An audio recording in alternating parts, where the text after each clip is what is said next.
seen a drop in overseas travelers coming to the U.S. Stats from the International Trade Administration show February saw a decrease of 2.4% compared to the same time last year, but the decline was even more steep in March, 11.6%. Over $4 billion in U.S. tourism revenue has vanished, wiped out by Canadian tourists who've had enough. This isn't some casual dip in travel. It's a geopolitical backlash sparked by Trump's trade war, border crackdowns, and one outrageous quote: "Canada should be America's 51st state." Suddenly, millions of Canadians are canceling trips, rerouting their dollars to Europe and Mexico, and fueling a silent boycott that's burning through Florida, New York, and California's local economies. If you care about global strategy, economic shockwaves, and political power plays, subscribe now so you don't miss the next fallout. Because in this video, we're counting down the 5 brutal reasons why Canadians are boycotting U.S. tourism and why the last one changes everything. Number 5. Trump calls Canada America's 51st state, and all hell breaks loose. It started with a sentence. In a campaign rally in Michigan, Trump joked, "Honestly, Canada's basically our 51st state. Let's stop pretending." To his supporters, it was comedy. To Canadians, it was an insult to sovereignty and the last straw. The backlash was immediate. Twitter in Canada exploded. Hashtags like #BoycottUSA and #NotYour51SD trended nationwide. Major Canadian news outlets ran headlines warning citizens to rethink travel plans to the U.S. By the following week, travel agencies reported a 12% spike in cancellations of U.S. vacations. Worse, Canadian travel influencers began publicly documenting their decision to avoid the U.S., recommending Europe or Mexico instead. YouTube travel channels pulled out of collaborations with Florida tourism boards. The message was clear: this wasn't about leisure anymore, this was personal. Statistically, the damage was visible fast. Border crossings from Canada dropped by 15%, equivalent to a loss of over $3.3 billion in expected tourism revenue in just one quarter. That's how one joke became a billion-dollar problem. But it wasn't just a soundbite. It tapped into a deeper wound, and this was only the opening salvo. Because what came next didn't just offend, it directly attacked Canada's economy. Number 4. The tariff war that backfired. Canada strikes back with a tourism boycott. In February 2025, Trump reignited a familiar fire: 25% tariffs on Canadian aluminum, lumber, and dairy. His justification? Protecting American workers. But what it triggered was far more destructive than a trade war. It sparked a consumer rebellion across Canada. Canadian Prime Minister Justin Trudeau didn't hold back. In a televised address, he called the tariffs economic sabotage and urged Canadians to cut all non-essential travel to the U.S. overnight. Travel agencies were flooded with rebooking requests. Cancun, Rome, and Vancouver suddenly became the new vacation hotspots. Then came the numbers. A massive 60% of Canadians said they planned to boycott U.S. travel for the next 12 months, a figure backed by a national Angus Reid poll. Even Canadian airlines joined the revolt. Air Canada slashed flights to U.S. cities, especially secondary markets like Orlando and Phoenix, citing sustained lack of demand.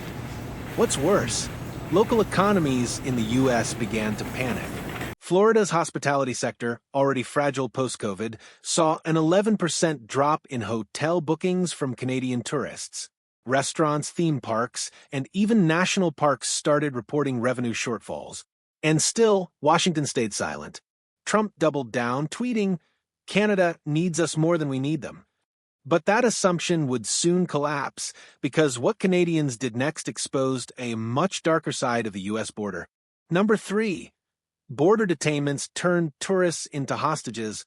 While tensions escalated over tariffs, something even more disturbing started happening. Canadian travelers were being detained at U.S. borders for absurd reasons. The case of Jasmine Mooney, a dual citizen and frequent flyer, lit the fuse. She was detained for 12 days at a Detroit border crossing over a technical visa inconsistency. No charges, no transparency, just strip searches, questioning, and a media storm.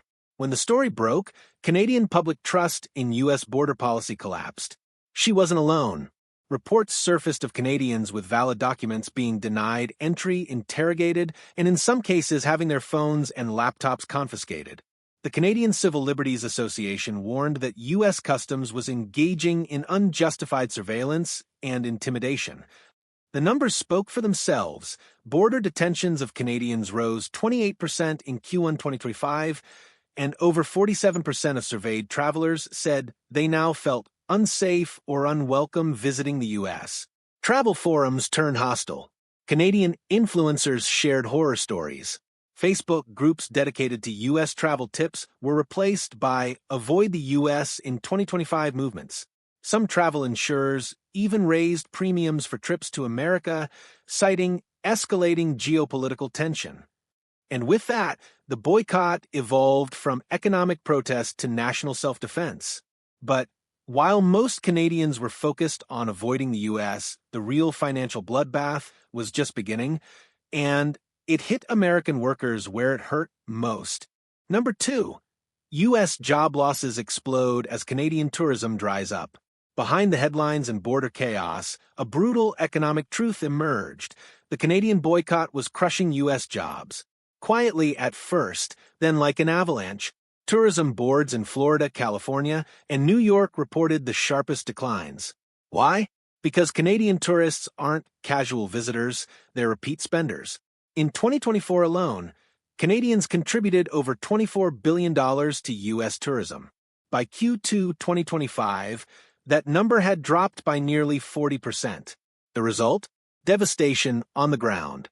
In Florida alone, over 6,700 hospitality jobs vanished between January and March 2025.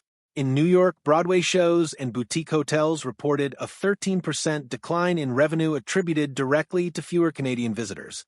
Even the rental car industry took a hit. Avis and Hertz cut fleet expansion plans, citing unexpected softness from northern markets. But the most painful number came from the U.S. Travel Association. An estimated 14,000 jobs lost nationwide, directly linked to the Canadian travel collapse. This wasn't just some petty tit-for-tat.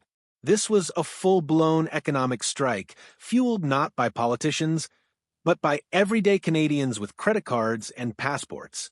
And while Trump mocked the impact, tweeting, "Plenty of other tourists out there," the data said, otherwise, Canadian visitors historically outspend Europeans by 22% per trip. Still think this was just symbolic? Because in the final blow, Canadians didn't just cancel trips, they rewrote their national identity. And what happened next, no U.S. president saw coming.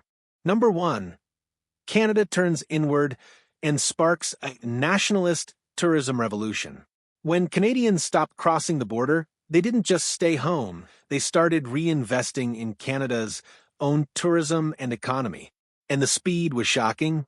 Suddenly, cities like Vancouver, Banff, and Halifax saw record-breaking domestic bookings. Ottawa pumped millions into its Explore Canada First campaign. Provinces offered tax credits for domestic travel, and airlines like WestJet and Air Canada reallocated aircraft from U.S. routes to serve Canadian destinations. But here's the twist.